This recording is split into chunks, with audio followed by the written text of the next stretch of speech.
त्यांना नाही झालं ना अजून. पण तो मेलाय याची खात्री आपल्याला केव्हाच पटली आहे. कन्फर्म झालं नसेल तर थोड्याच वेळात न्यूज येईल, म्हणजे आदित्याची बॉडी सापडेल आणि मग त्याची न्यूज घरात सगळ्यांना कळेल आणि मग कन्फर्म होईल आदित्य मेलाय म्हणून. मी तर काय म्हणते न्यूज सासू मो, तुम्ही पण तुमच्यासाठी एक छान फ्रेश व्हाईट कलरची साडी लवकर ऑर्डर करा, नाहीतर आयत्या वेळेस काहीतरी घाणेरडं वेअर करावं लागेल ना तुम्हाला जुनं. एक काम करते, आत्ताच ऑर्डर करते. पांढरी साडी करायची ना, लगेच ऑर्डर करते आणि हा गाल लाल करायची तयारी पण करते. हा तर झालाय तुझ्यामुळे, आता हा पण करून घेते है ना. जरा माझं ऐक, तू चुकून सुद्धा या अवतारात त्या वहिनींसमोर जाऊ नको, नाहीतर ही साडी तुझ्या बॉडीवर पडेल, कळतंय का. त्या बाईचा मुलगा गायब झालाय, आदित्य गायब झालाय. चवताळलेल्या वाघिणीसारखी अवस्था झाली आहे तिची. नादाला लागू नको तिच्या, ती तुझं काय करेल नाही सांगता येत. काय करणार आहे ती, मला काय करणार. आणि ती असेल चवताळलेली वाघीण वगैरे, पण तिचं माझ्यावर चवताळण्याने तिचा मुलगा तिला मिळणार आहे का परत. आदित्य परत जिवंत होऊ शकतो का त्याने, नाही ना. आणि न्यूज असू मॉम, मला आणि तुम्हालाच नाही तर त्या अहिल्याला सुद्धा तिच्या मुलाची मेलेली न्यूज आली ना की मग व्हाईट साडी वेअर करावीच लागणार आहे. कारण थोड्याच वेळात आदित्यची बॉडी पोलिसांना सापडेल. ऐक ना, त्याची बॉडी आली ना की नेस ही साडी. आता जेवायचंय ना आपल्याला, मग दुसरी साडी नेस, आवर आणि ये खाली. परत चेंज करू. मला अजिबात इच्छा नाही आहे करण्याची, पण तुम्ही सांगताय म्हणून मी करून चेंज. गुड.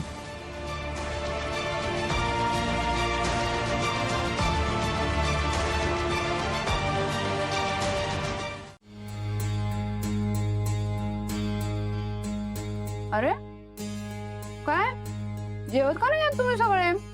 इतकं छान जेवण आहे, माझ्या आवडीची भाजी आहे, जेव ना. शी बाई, हे बोर लोक आहेत. तू जेव भाजी.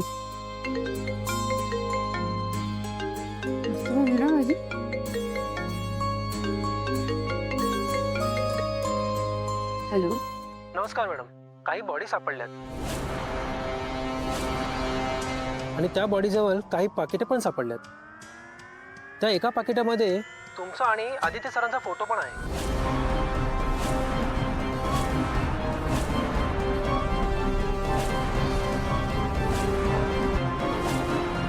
आम्हाला शंका आहे की ती बॉडी नक्की आदित्य सरांची असावी. तर मला असं वाटतं की तुम्ही एकदा बघून खात्री करून घ्यावी.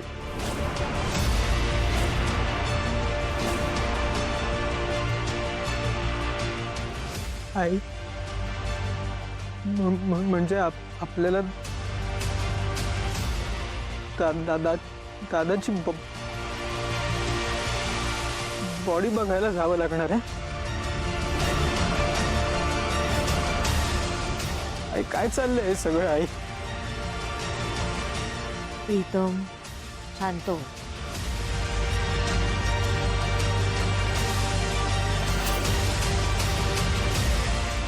आदित्यला काहीही झालेलं नाहीये, खात्री आहे माझी.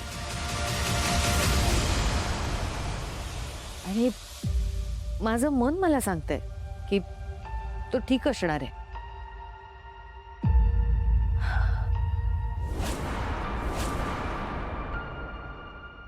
तो आदित्य नसणार आहे. हा,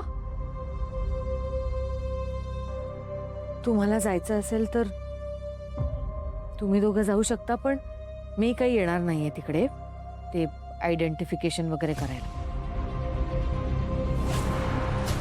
कारण मला असे नेगेटिव्ह विचारच करायचे नाहीयेत मुळात. मला माहिती आहे ना की तो आपला आदित्य नाहीच आहे आणि आपला आदित्य जिवंत आहे. तो सुखरूप घरी परत येणार आहे.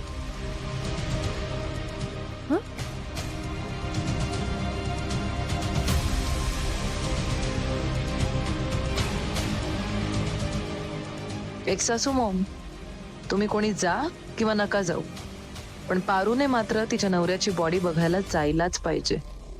शेवटी बायकोच तर वारसदार आहे.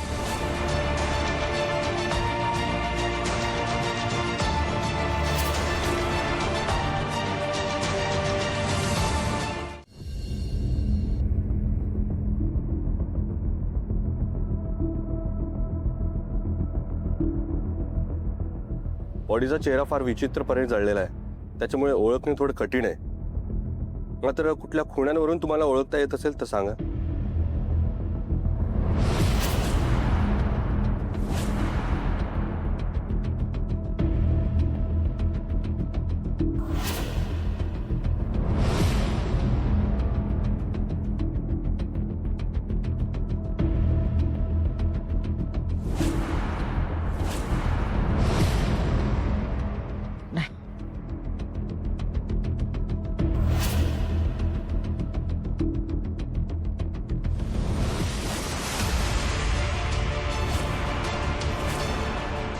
देवी